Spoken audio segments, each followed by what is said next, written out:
Gold trusted gold buyers మీరు తాకట్టు పెట్టిన బంగారాన్ని విడిపించి ఈ రోజు ఉన్న మార్కెట్ ధరకు కొనబడను. బట్ టు బి ఫ్రాంక్ చేయలేదు కాబట్టి సో నాకు అవకాశం ఇచ్చిన కళ్యాణ్ రామ్ గారికి ఆ సినిమా వచ్చినందుకు నాకు చాలా హ్యాపీ. ఎందుకంటే నేను ఎవరిని అంటే నా వెనక్కి తిరిగి చూసుకుంటే పటాస్ లేకపోతే ఈరోజు నేను సుప్రీం లేదు, రాజాది గ్రేట్ లేదు, F2 లేదు.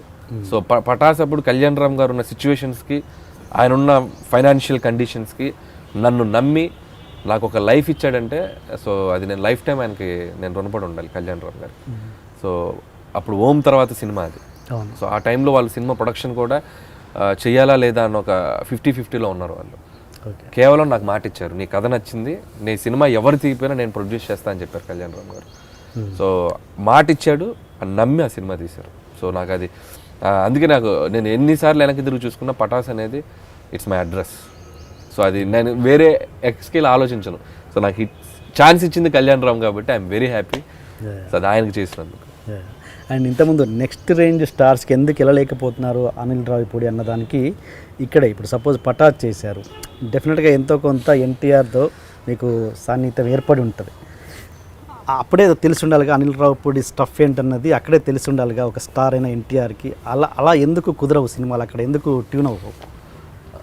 తారక్ గారు అప్పుడు వచ్చి కలిసి చాలాసార్లు మేము ఈవినింగ్ టైమ్స్లో కలిసేవాళ్ళం. సో తారక్ గారు ఎప్పుడు పాయింట్ చెప్పమనేవారు నాకు వచ్చి.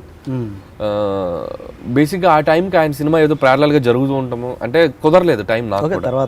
తర్వాత నేను రాజా దగ్గర టైంలో నేను తారక్ గారిని కలిశాను, ఆయనకు ఒక పాయింట్ చెప్పాను, కథ చెప్పాను. అప్పుడు జైలవ్ కుష బాబీ జరిగింది పక్కన. సో నేను వెళ్ళి అంటే ఆ బిలీఫ్ ఉండబట్టేగా వాళ్ళు వచ్చి ఒక గంట కథ వినాల్సిన ఇది ఉండేది కాదు కదా. తారక్ గారు పిలిచి కథ విన్నారు, తనకు ఒక పాయింట్ అది ఒక రేంజ్కి నచ్చింది. నేను అప్పుడు ఏమన్నారంటే ఆయన నాకు ఒక 1.5 hour నరేషన్ అడిగారు. బట్ నాకు టైం లేదు, అప్పుడు ఎడ్జ్లో ఉన్నాం, టైం లేక మనం ఏంటంటే 10 రోజుల్లో 15 రోజుల్లో ఏదో 1 day చెప్పి ఆయనకి అది నచ్చక ఎందుకు ఉన్న ఇంప్రెషన్ పోగొట్టుకోవడం అని చెప్పి సార్ కొంచెం టైం పట్టుద్దండి అన్న దాంట్లో అప్పుడు బాబీ దగ్గర పాయింట్ జైలవ్ కుష పాయింట్ నచ్చేసి అది ఎక్కించేశారు. సో అక్కడ నేను మిస్ అయ్యాను. సో ఇన్ ఫ్యూచర్ మేబీ ఇంకేదైనా మంచి కథలు ఆయనకి చెప్తే ఛాన్స్ ఉంటుందేమో. మీ డ్రీమ్ హీరో ఎవరు? మీ అంటే ఎవరితో పనిచేయాలని నాకు స్వార్థం ఎక్కువ అండి. అందరితో చేయాలని ఉంది. మహేష్ బాబు గారితో చేయాలని ఉంది, ఎన్టీఆర్ గారితో చేయాలని ఉంది, చరణ్ గారితో చేయాలని ఉంది. అదే అంటుంది, ఇది రెగ్యులర్ అయినా యూనివర్సల్ అయినా కాంప్లికేషన్ లేని ఆన్సర్ అయినా నాకు చాలా ఇష్టమైన ఆన్సర్ ఇది. అవునా కదా? ఇప్పుడు సపోజ్ మన ఒక బఫెట్కి వెళ్ళామండి, బఫెట్కి వెళ్తే ఒక మంచి ఐటమ్ అన్ని పెట్టుకుని తింటాం ప్రశాంతంగా, మన కడుపు నిండే వరకు తింటాం. నా కడుపు నిండే వరకు నాకు సినిమా చేయాలని ఉంది. నాకు ఇంకేమొద్దు, నాకు ఒక బాదుషా ఒకటి చాలు, నేను ఆగను కదా.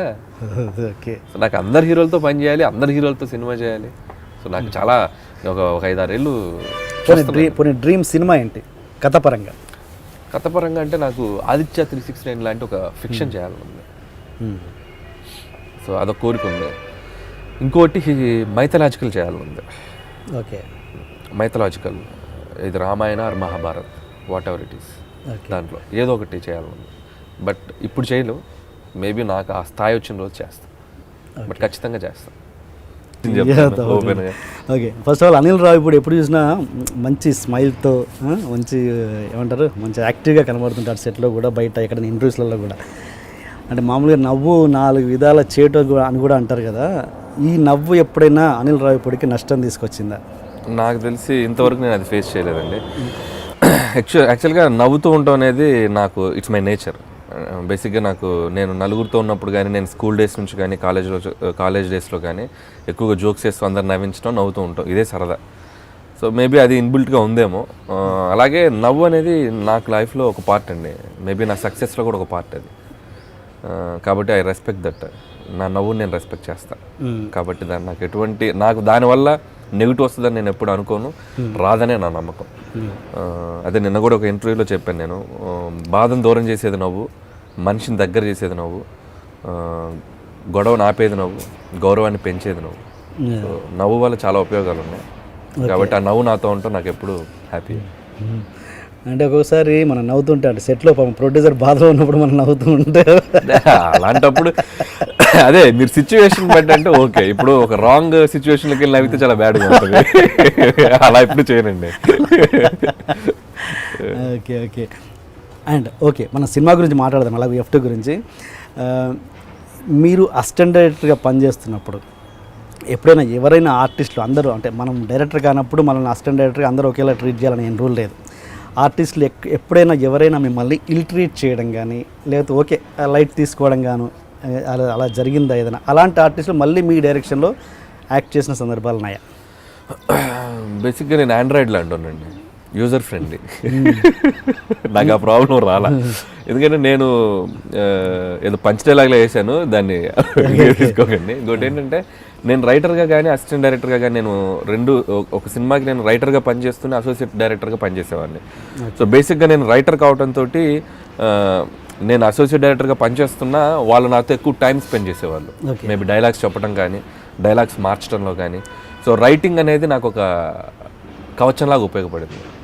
సో ఎప్పుడు కూడా నేను ఆర్టిస్టుల దగ్గరికి వెళ్ళేటప్పుడు నా రైటింగ్ డైలాగులు చెప్పడంలో కూడా వాళ్ళకు ఒక చిన్న స్వార్థం ఉండి ఉండొచ్చు మేబీ. సో స్వార్థం లేకపోతే నా మీద ఇష్టం, what ever it is. So ఇది ఆ ఇన్సల్ట్ చేయడం కానీ అలాంటివి నేను ఎప్పుడు ఫేస్ చేయాలి. ఇన్ఫ్యాక్ట్ నాతో ఎక్కువగా క్లోజ్గా ఉండేవాళ్ళు. నేను అలా అసిస్టెంట్ డైరెక్టర్గా ఉండి నాతో చాలా క్లోజ్గా ఉన్న ఆర్టిస్ట్లో మెయిన్ శ్రీనివాస్ రెడ్డి. అందుకే నా సినిమాలో తను ఎప్పుడు ఒక చిన్న స్పెషల్ రోల్స్ చేస్తూ ఉంటాడు. సో అలా చాలామంది ఆర్టిస్టులు కూడా నాతో చాలా ఫ్రెండ్లీగా ఉండేవాళ్ళు. నాతో ట్రావెల్ అయ్యాక ఆర్టిస్టులతో నేను సినిమా ఇండస్ట్రీకి వచ్చాక నేను డైరెక్టర్ అయ్యాక కూడా వాళ్ళతో నా ట్రావెలింగ్ అలాగే ఉంది. Okay okay. అండ్ సప్తగిరి కూడా మీరు ఇచ్చిందే కదా ఆల్మోస్ట్ బ్రేక్. మరి అలాంటి సప్తగిరి మీ సినిమాలో ఎక్కువ కనబడాడు ఎందుకు? అది వాడు పాపం ఈ సినిమాకు ముందు కూడా ఫోన్ చేశాడు. అంటే కుదరలేదు. వాడేంటంటే ఫోన్ చేస్తాడు, ఫోన్ చేసి అరే అనిలు నాకు నువ్వు ఒక సీను 2 సీన్లు అయితే నేను చేయను రా, అక్కడే ఆఫ్ నేను. సరేరా ఫుల్ లెంత్ క్యారెక్టర్ ఏదైనా మంచిది నీకు తగ్గదు తగిలితే చేద్దాంలే అన్నట్టుగా నేను అనుకుంటున్నాను. అది సెట్ అవట్లా. మేబీ వాడు అరే 1-2 సీన్లు అయినా పర్లేదు చేసేద్దాం అంటే ఏదన్నా మంచి ఎపిసోడ్లు 1-2-3 అన్నా తగిలేమో. సో తప్పు వాడి సైడ్ కూడా ఉంది. వాడు వెరీ క్లోజ్ ఫ్రెండ్, నాకు చాలా క్లోజ్ ఫ్రెండ్. అనుకున్న ఫ్రెండ్స్ చాలా అసిస్టెంట్ డైరెక్టర్గా ఉన్నప్పుడు అదే కందిరిగా అనే సినిమాలో తను యాడికి పోయేదని ఒక ట్రాక్ చేశాడు. యాక్చువల్గా అది నా కోసం రాసుకున్న ఆ సీను. సో నేను కందిరిగా వాసు గారికి చెప్పి ఇది ఎక్స్టెన్షన్ అనమాట, సీన్ ఎక్స్టెన్షన్. సార్ నేను చేస్తానండి సరదాగా అన్నాను. చేస్తే అప్పుడు సరే అనిల్ నువ్వే చేయి అన్నాడు. సడన్గా నేను నైట్ నిద్రపోయి ఆలోచిస్తుంటే మన ప్రొఫెషన్ ఇది కాదు, మనం ఏదో ఆర్టిస్ట్ అవుదామని లేదు, మనకెందుకు ఇది, పోనీ వాడికన్నా అప్కమింగ్కి ఇస్తే వాడికి హెల్ప్ అవుద్ది కదా అని చెప్పి నేను వాడికి ఫోన్ చేశాను సప్తగిరికి. ఫోన్ చేస్తే నెక్స్ట్ రోజు మార్నింగ్ వచ్చి వాడు చాలాసార్లు చెప్పారు. And don't forget to subscribe to iDream. And for more videos, please subscribe to iDream. Please subscribe to iDream. Please subscribe iDream. And please subscribe to iDream. For more videos, subscribe to iDream. please like, share and subscribe to the channel. Congratulations, iDream. Subscribe to iDream. Subscribe to iDream. So subscribe to iDream Media. iDream ki iDream team andarki huge congratulations. Please subscribe iDream Media. Please subscribe to iDream. Subscribe iDream. Please subscribe to iDream. iDream అంటే నా కళల ఛానల్ను subscribe చేసుకున్న నోరు తిరుగుతలేదు, మీరైతే గంట గుర్తు కొట్టండి. For more such videos, please subscribe to iDream. Subscribe to iDream. Please subscribe to iDream. Please subscribe iDream Media. Please do subscribe to iDream. Please subscribe to iDream Media. For best entertainment and information, please subscribe iDream.